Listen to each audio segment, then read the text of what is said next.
मुखिया जी। हाँ जी।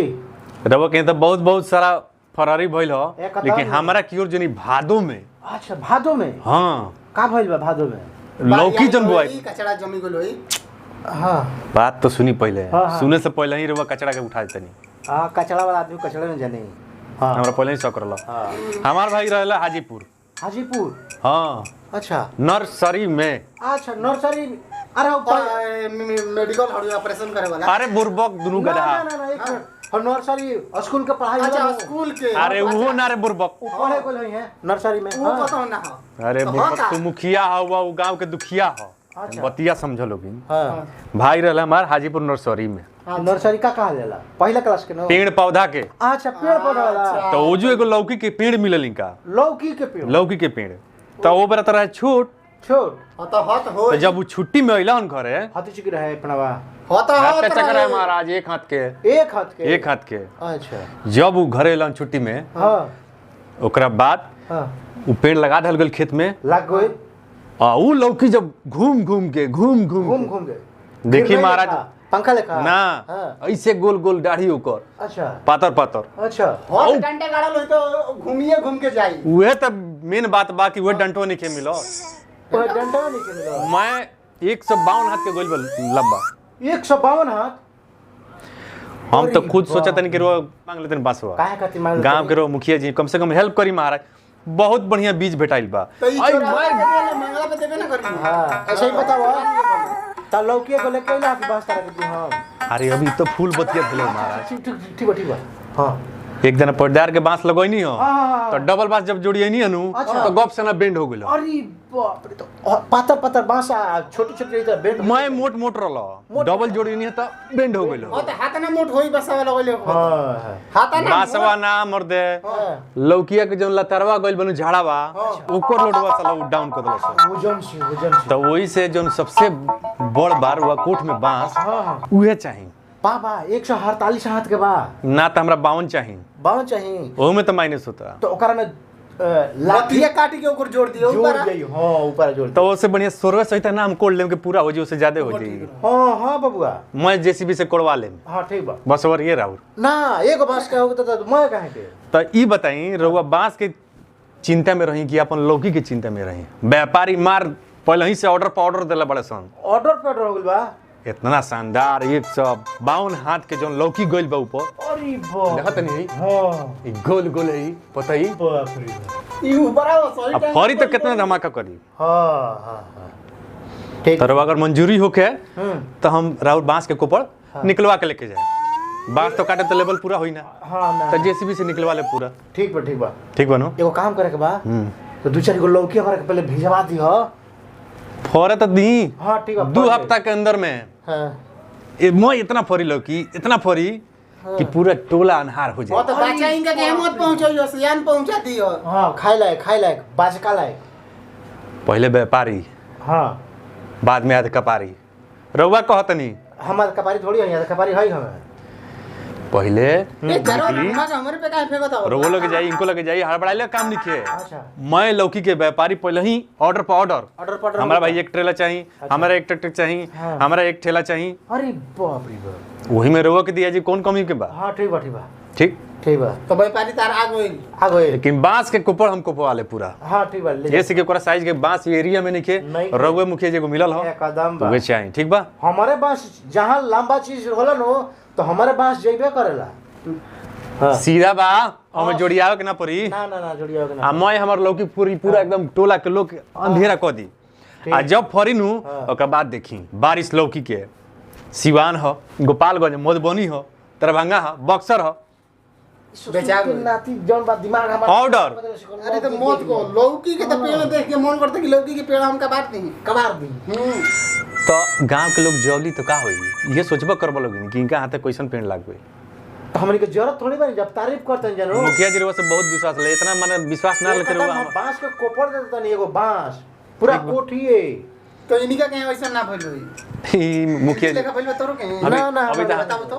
अभी तो यहाँ के हालत पंचर हो गई। ना इनको कहीं भइल होई। है हमारे एगो संगतिया रहने तार लेखा। तो तनी जोर से कहीं हम वही रही। एगो संगतिया ना रहने सुनाला। दोस्त मित्र। मित्र। हाँ उ एगो टमाटर का गाछी देला हतवत गाछ होला कि झाड़ होला महाराज?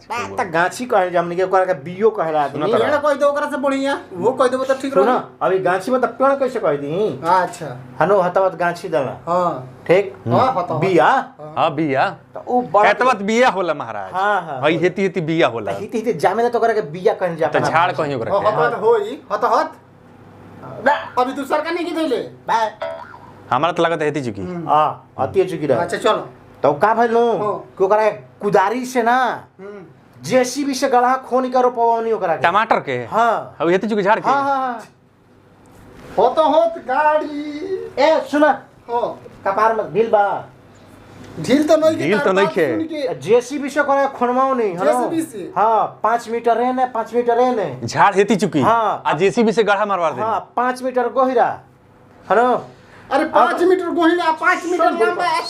सुनी मैं गांव के रोआ टमाटर के बिया रोपत रहनी हाँ। आ किरा कोई झाड़ गाँव के लगा। ना- ना ना एगो टमाटर का एगो बिया रोपत रहनी एगो हनो सुनो तो पहले ओकर पानी से पहले भरवाओ नहीं 3 दिन लागल पंपी सेट वही में चलत रहे यहाँ के अर्थ पैदा करत ना नहीं। सुनो अर्थ ना ओकरा बा जड़ मजबूत ना होई त एक एगो टमाटरवा के वजन 22 किलो का बा अरे बाप रे। हनो ये कहाँ के टमाटर हो? ई आई रहे सीमान जिला से सिवान जिला से। हाँ। 22 किलो के टमाटर हां हां तो ओकर पलारा कत होई। ए पालारा छोड़ यार हम तो एगो सुनले नहीं बक्सर के मनोज जी बानी हां बरम स्थान के कृष्णा परम स्थान के। हाँ, तो डुमराव उहे कि यहाँ 25-25 किलो फरला। हाँ। रउआ सिवान में कहाँ से मिल गई महाराज? मिल गनु हमरो का हमारा पाली गांव का हाल नो अमलोरी गांव से हनो अरे बाप रे सुने के तो ओकरा का करे अब जाने वाले के भाई बड़े बड़े फरी आ 40 किलो का झूझ थोक में ही तरी हनो त भाई ओकरा भाई हो। पूरा बढ़िया हमरा से ओकर विश्वास नहीं खेओ। जोर जोन बात और मजबूत करे के पड़ी नो आ उ बढ़त जाए एक स्टेप पर 3 मीटर फिर फर जाए एक लंगिया लटक जाए हनो एक एगो फलवा 40 किलो का टमाटर हम देख लेनी सुनी हाँ हम देख लेनी टमाटर के झाड़ हइये होला। पागल हइये होई। होई हेंग हो जाई। उ देसी लावा ई डोंकल हाइब्रिड के माने हेंग जाके फरी। हाँ हाँ एकदम झोझे का झोझ 40 गो एक गो झोझा में फरी 22 किलो के वजन से हिसाब से जोड़े के बा तो जड़ी नीचे का बताई। मजबूत ना रही तो टूट ना जाई। जेसीबी से गड़वा देनी। हाँ छोटे को झाड़ रहे हाँ लगा देनी तो कितना दिन में फर गई? ए तो सुने के अब धीरे धीरे बढ़त गई हाँ जब प्रोग्रेस भइल ओकर 2 मीटर के तब जान लगे कि फूल बतिया लेके एके हाली आई अरे बाप रे पहले फूल अब बतिया दोनों आ गई। समय हाँ टमाटर बहुत एकदम जान लगे कि तो हमरा बुझे तो बरमसिया होई। हां तब पहले तो भरे तो द एक मौसम में तब बरमसिया देखा जाए अगर का होता है आगे है नो एकदम टमाटर यो फरका लाल होकर पाक कहते 22 किलो के ए तो खीसी पाकल होई। ए तो 22 किलो के मुड़ी पर धराई तो गिरे जाए आदमी। हाँ मुड़ी पना ओकरा खातिर ट्रेन का बोगी आई ले जाए खातिर सुना जब फरल नो हाँ वो जो सही कहत नहीं रहुआ गांव में हाँ। रेलवे पटरी बाद रहुआ लागत तक स्टेशन बनवेले बन टमाटर के खेत खातिर। 10 टरी में हां 5 पीस डलाए तो एगो ट्रक फुल हो जाए हनो भाई हो। सब ले गए एकदम ले लदवानी स्टेशन पे ले जाके एक मतलब बुझाता आ दिल्ली भेजवा देनी कि हो दिल्ली से जौन किसान हाँ किचप चलला हाँ किच अपना पिकअप किचप महाराज। हाँ हाँ अरे जौन कंपनी चलला चटनी वाला अरे बस वही से कांटेक्ट निकल रहुआ वही से कांटेक्ट मानो किसान वाला के। हाँ सोस का हलन टमटरावा के हाँ, हाँ। उहे पेरेला हाँ चटनी है। अच्छा तो वही में जाता कुल हाँ वही में जाता मैं कहत नहीं काहे पंडित जितना झाड़ झोर के घुमा गए। आ जेकर शादी ब्याह के काम लगेला नो हाँ। त एगो पीस दे देनी एगो ले जा हेलो पैसा ले थो बस फिर एगो चाकू घुसाओ के नहीं वैसे ही दानी चाहिए। एगो सुनी सारी निकालो सलाद के काम हो गई 22 किलो टमाटर वजन कम होला एगो टमाटर ए मुखिया जी हाँ। आई गांव के दूगो लइका बा का लइको को टमाटर चाहिए नेवता में दे दिन गांव में बंटवा दे हाँ। हमनी के दिया जाई ब्याह शादी परी नु त दिया जाई हमार लौकी ना फरल पहले ही रुआ कहनी के चाहिए हम पहले ही लिख देला बनी एगो डायरी में कि हां पंडित जी के यहाँ जाई ठीक बजाई ता ठीक बात दिया जाई ब्याह शादी करेजा नहीं के का मतलब रुआ दानी करके बानो के लोग बा काहे के हाँ। ना कने जेसीबी से कोड़वा के फेंकवा दे हाँ, पैसा से दिया पैसा से है ना मंगनी में बाटा तो हाँ। भिखारी हो जाए ई बेईमान तिवारी अपन है अब बढ़त गई टमाटर फिर में थोड़ी दी बढ़त गई सुनो हां एगो तोर कुल इतना ऊंचा भइल अरे बाप टमाटर रे बाप। हाँ हनो अब फरत गई तुरंत गई फरत गई तुरंत गई आ चढ़त कैसे हो कबो लागी ले तुरी टमटरवा आ नीचे गिरे तो फुटत ना हो की ना अब 22 किलो का टमाटर आ लगी से तूरे तरबो ने मुड़िया फूटी बांस से लगा के दूर से खींच के हट गई। मान ली हई टमाटर हो गई हाँ हई 22 किलो के टमाटर हो गई हई लटक गइल बा ठीक अब एमे फसनी लगी आ करके अब खींचा नु अरे बाप रे मुंह में ना मुंह खोल के अकेले बावे हां तू ले बस मुंह में अरे धो देले बक्का लेल कहीं हो तो हो जले देखल ना बड़ा ऐसा ना हम नहीं अरे भैया ना तारा गांव में होइले से ना हमरा गांव में होइले सब लौकी राउर रेडी बा भैया समझा दे यहाँ का सुनो तार लौका लौकी ई टमाटर झूठो के फेंकता होला हमार हकीकत बात सुनो हमारे लगाओ हकीकत बात हमार सुनो काल चटनिया खियोनी वही टमटरवा कर रहा है छोड़ो हाँ हम ठीक ना ना लागल, हमारा सुने भैया सवाल तो मार्केट कर रहा है अच्छा सुनो। हाँ एगो कटहर लियानी हतना के मोट तना का मोट हां एक होते जगह कटहर हां कटहर सब्जी वाला हां हाँ गाड़ देनी ओकरा के पाकल रहे ना कांचे रहे भूसा में भूसा में ना हाँ। माटी में काहे खाती माटी में सरावे खाती ना हाँ पेड़ लगावे खातिर कटहर ले ले हाँ माटी में गाड़ देले माटी में गाड़ देले खुरपी ले खोल के हां हम गड़ा नहीं ताला के दिमाग रहे गोड़ लसर जितो सोरे खातिर तो हमर बात पहले अरे बुरबो कहीं का पहले हमर सब्जी खाती नो ना पहले सुनो हाँ हम पेड़ लगावे खातिर अच्छा पेड़ लगावे खाती हां उ पेड़ निकोलो निकोलो निको बहुत 25 साल हो गई अरे अच्छा और ये तार पेड़वा इतना बड़का जो झाड़ पे ले 25 साल हो गई हाँ अब सोचे तनी कि अब फोरी साला ई साला हरियर लोकत ई फरल होल नहीं खे कोनो काम के खाली नहीं पोतो ये फूल लागता कोनो काम के नहीं अरे खे पागलू बांझा हो गइल बा हम देखत नहीं साला सो वाला जगह हाँ। हम ऊपर तक तनी हाँ तो एक आदमी कहल कि अरे पूर्व